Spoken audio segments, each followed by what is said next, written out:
भाई दूज का त्योहार कार्तिक मास के शुक्ल पक्ष द्वितीया के दिन मनाया जाता है। इस दिन हर बहन अपने भाई को रोली एवं अक्षत से तिलक कर उसके उज्जवल भविष्य की कामना करती हैं। शास्त्रों के अनुसार इस दिन देवी यमुना ने अपने भाई यमराज को पहली बार राखी बांधकर वचन मांगा था।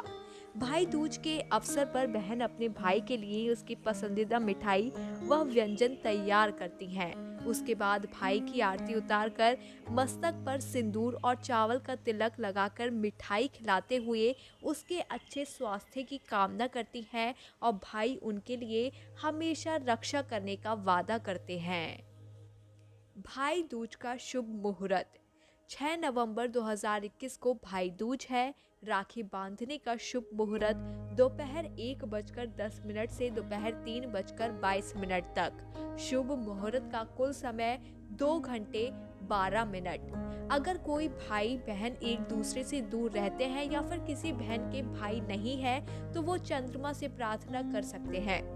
गोवर्धन पूजा के अगले दिन मनाया जाने वाला भाई दूज को यम द्वितीया भी कहते हैं। पुराणों में भाई दूज से जुड़ी कई कहानियां मौजूद हैं। इसमें यमराज और उनकी बहन देवी यमुना की कहानी बहुत ही प्रसिद्ध है।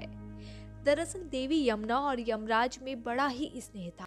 वह यमराज जी को अक्सर अपने घर पर भोजन के लिए आमंत्रित करती थी, परंतु यमराज अपने कार्यों में इतने व्यस्त रहते थे कि कभी भी अपनी बहन के घर भोजन पर नहीं जा पाते थे। एक समय की बात है जब देवी यमुना ने कार्तिक मास के शुक्ल पक्ष की द्वितीया को यमराज जी को अपने घर आने के लिए वचनबद्ध किया। तब यमराज जी ये सोचने लगे कि मैं तो सभी के प्राण हरता हूँ और मुझे कोई घर नहीं बुलाता, मगर मेरी बहन तो मुझे इतने वर्षों से बुला रही है और उसका मुझे पालन करना ही चाहिए। ऐसी मान्यता है कि अपनी बहन के घर आते समय यमराज ने नरक में रहने वाले जीवों को मुक्त कर दिया था। यमराज को अपने घर आते देख यमुना जी की प्रसन्नता का ठिकाना नहीं रहा। उन्होंने पूजा कर अपने भाई यमराज के लिए ढेर सारे व्यंजन बनाए।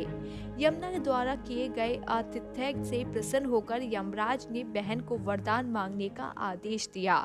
फिर यमुना जी ने यह वरदान मांगा कि यमराज प्रति वर्ष इसी दिन उनके घर आया करें और उनकी तरह जो भी बहन इस दिन अपने भाई का आदर सत्कार करके टीका करें उसे यमराज का भय कभी ना हो।